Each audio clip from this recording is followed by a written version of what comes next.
ಬೇಕೇ ಬೇಕು, ಬೇಕೇ ಬೇಕು.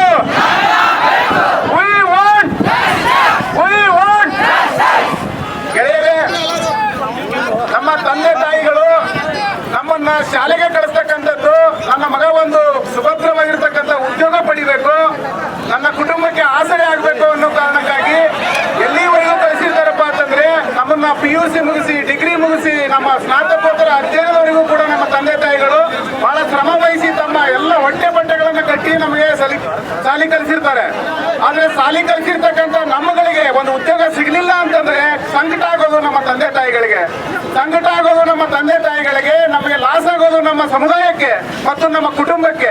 ಅದನ್ನ ಸರ್ಕಾರಗಳು ಅರಿವಿಲ್ಲ, ಸರ್ಕಾರಗಳು ತಿಳಿದುಕೊಳ್ಳಲ್ಲ ಅಂತಂದ್ರೆ ಇಂಥ ನಾಚಿಕೆಟ್ಟ ಸರ್ಕಾರಗಳು ಎಷ್ಟಿದ್ರೇನು, ಯಾರು ನಾಯಕರಿದ್ರೇನು. ಗೆಳೆಯರೇ, ನಮ್ಮ ತಂದೆ ತಾಯಿಗಳ ಮುಖವನ್ನು ಒಂದು ಸರಿ ನೆನಪಿಸ್ಕೊಂಡ್ರೆ ಗೊತ್ತಾಗ್ತದೆ. ನಮ್ಮನ್ನ ಕಳಿಸ್ಬೇಕಾದ್ರೆ ಕೋಚಿಂಗ್ ಆಗಿರ್ಬೋದು, ಶಾಲೆಗಾಗಿರ್ಬೋದು, ಅವರು ಒಂದು ಆಸೆ ಇಟ್ಕೊಂಡು ಕಳಿಸಿರ್ತಾರೆ, ನನ್ನ ಮಗನಿಗೂ ಕೂಡ ಒಂದು ಉದ್ಯೋಗ ಸಿಗ್ತದೆ ಅಂತ ಹೇಳಿ. ಆ ಉದ್ಯೋಗ ಸಿಗ್ತದೆ ಅನ್ನೋ ಕಾರಣಕ್ಕಾಗಿ ನಾವು ಬಂದು ಅಧ್ಯಯನ ಮಾಡ್ತಾ ಇರ್ತೀವಿ, ಓದ್ತಿರ್ತೀವಿ, ತರಬೇತಿಯನ್ನು ಪಡಿತಾ ಇರ್ತೀವಿ. ಆದ್ರೆ ತರಬೇತಿ ಪಡೆದ ಸಂದರ್ಭದಲ್ಲಿ ನಮಗೊಂದು ಕಾಲ್ಫಾರ್ಮ್ ಇಲ್ಲ, ಒಂದು ಏನಪ್ಪಾ ಅಂತ ನೇಮಕಾತಿಗೆ ಸಂಬಂಧಪಟ್ಟ ನೋಟಿಫಿಕೇಶನ್ ಇಲ್ಲ ಅಂತಂದ್ರೆ ಇದು ಯಾರಿಗೆ ಅನ್ಯಾಯ ಆಗ್ತದೆಪ್ಪ ಅಂತಂದ್ರೆ ಎಲ್ಲ ಯುವ ಜನರಿಗೆ ಅನ್ಯಾಯ ಆಗ್ತದೆ, ಎಲ್ರಿಗೂ ಕೂಡ ತೊಂದರೆ ಆಗ್ತದೆ. ಆ ಕಾರಣಕ್ಕಾಗಿ ಬಂಧುಗಳೇ, ನಾವೆಲ್ಲರೂ ಕೂಡ ಉದ್ಯೋಗ ಬೇಕು ಅನ್ನೋ ಕಾರಣಕ್ಕಾಗಿ ನಾವು ಹೋರಾಟವನ್ನು ಪ್ರಾರಂಭ ಮಾಡಬೇಕಾಗ್ತದೆ. ಎಲ್ಲಿವರೆಗೂ ನಾವು ಸುಮ್ಮನೆ ಕುಳಿತುಕೊಳ್ತೀವೋ ಅಲ್ಲಿವರೆಗೂ ಅವ್ರು ಯಾರೂ ಕೂಡ ನಮಗೆ ಉದ್ಯೋಗ ಕೊಡಬೇಕು ಅಂತಕ್ಕಂಥ ಆಲೋಚನೆ ಕೂಡ ಮಾಡಲ್ಲ. ಆ ಕಾರಣಕ್ಕಾಗಿ ನಮ್ಮ ಸಂವಿಧಾನ ಹೇಳ್ತದೆ ಎಲ್ರಿಗೂ ಕಡ್ಡಾಯವಾಗಿ ಶಿಕ್ಷಣ ಕೊಡಬೇಕು ಅಂತ ಸಂವಿಧಾನ ಹೇಳ್ತದೆ.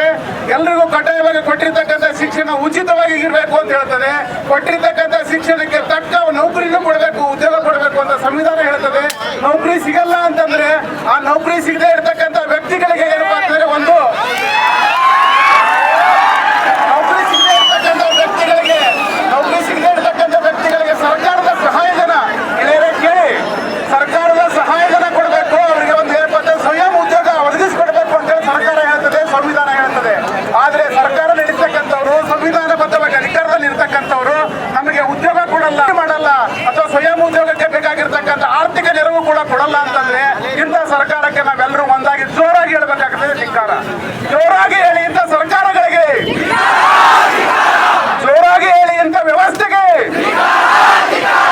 ಗೆಳೆಯರೇ, ನಾವು ಪ್ರತಿದಿನ ಏನಪ್ಪಾ ಅಂತಂದ್ರೆ ಬಹಳ ಶಿಸ್ತುಬದ್ಧವಾಗಿ ಅಧ್ಯಯನ ಮಾಡ್ತೇವೆ, ನಮ್ಮ ಜೀವನ ಕೂಡ ಬಹಳ ಶಿಸ್ತಾಗಿರ್ತದೆ. ಆದ್ರೆ ಇವರು ನಮ್ಮ ಶಿಸ್ತುಬದ್ಧ ಜೀವನವನ್ನ ಹದಗೆಡಿಸ್ತಾ ಇರ್ತಕ್ಕಂಥವ್ರು ಯಾರಪ್ಪ ಅಂತಂದ್ರೆ ಈ ರಾಜಕಾರಣಿಗಳು, ಇನ್ ಮೇಲಿರ್ತಕ್ಕಂಥ ಅಧಿಕಾರಿಗಳು. ಅವರು ಸರಿಯಾಗಿ ಏನಪ್ಪಾ ಅಂತಂದ್ರೆ ನಮಗೆ ನೌಕರಿ ಮಾಡಿದ್ರೆ, ಸಮಯ ಸಂದರ್ಭಕ್ಕೆ ಕಾಲ್ಫಾರ್ಮ್ ಮಾಡಿದ್ರೆ ಎಲ್ರಿಗೂ ಕೂಡ ಉದ್ಯೋಗ ಸಿಗ್ತವೆ. ಈಗ ಸುಮಾರು ಲಕ್ಷಾಂತರ ಉದ್ಯೋಗಗಳು ಸರ್ಕಾರದಲ್ಲಿ ಖಾಲಿ ಇವೆ. ಖಾಲಿ ಇರೋ ಕಾರಣಕ್ಕಾಗಿ ಏನಪ್ಪಾ ಅಂತಂದ್ರೆ ಎಷ್ಟೋ ಇಲಾಖೆಗಳಲ್ಲಿ ಸರಿಯಾಗಿ ಕೆಲಸಗಳಾಗ್ತಾ ಇಲ್ಲ. ಮೊನ್ನೆ ನೀವು ಬೆಂಗಳೂರಲ್ಲಿ ನೋಡಿದ್ದೀರಿ, ಕಾಲು ತುಳಿತಕ್ಕೆ ಒಳಗಾಗಿ ಎಷ್ಟೋ ಜನ ಸತ್ತೋದ್ರು. ಯಾಕಪ್ಪ ಅಂತಂದ್ರೆ ಅಲ್ಲಿ ಏನಪ್ಪಾ ಅಂತಂದ್ರೆ ಎಷ್ಟೋ ಇಲಾಖೆಯಲ್ಲಿ ಖಾಲಿ ಇರುವ ಹುದ್ದೆಗಳು ಪೊಲೀಸ್ ಇಲಾಖೆಯಲ್ಲಿ ಇಲ್ಲಿವರೆಗೂ 2 ವರ್ಷಗಳಿಂದ ಕಾಲ್ಫಾರ್ಮ್ ಮಾಡ್ತಾ ಇಲ್ಲ. ಇದರಿಂದ ಏನಾಗ್ತಾ ಸಿಬ್ಬಂದಿ ಕೊರತೆ ಆಗ್ತಾ ಇದೆ, ಆಡಳಿತ ನಡೆಸಲಿಕ್ಕೆ ಕೂಡ ಆಗ್ತಾ ಇಲ್ಲ. ಅಂತಹ ಸಂದರ್ಭದಲ್ಲಿ ನಾವೆಲ್ಲರೂ ಕೂಡ ಧ್ವನಿ ಎತ್ತಬೇಕಾಗ್ತದೆ. ನಾವೆಲ್ಲರೂ ಕೂಡ ಒಗ್ಗೂರಿನಿಂದ ಏನಪ್ಪಾ ಅಂತಂದ್ರೆ ಒಗ್ಗಟ್ಟಿನಿಂದ ನಮ್ಮ ಹಕ್ಕನ್ನು ಪಡ್ಕೊಳ್ಳಿಕ್ಕೆ ನಾವೆಲ್ಲರೂ ಕೂಡ ಒಂದಾಗಿ ಕೆಲಸ ಮಾಡಬೇಕಾಗ್ತದೆ, ಒಂದಾಗಿ ಹೋರಾಟ ಕೂಡ ಮಾಡಬೇಕಾಗ್ತದೆ.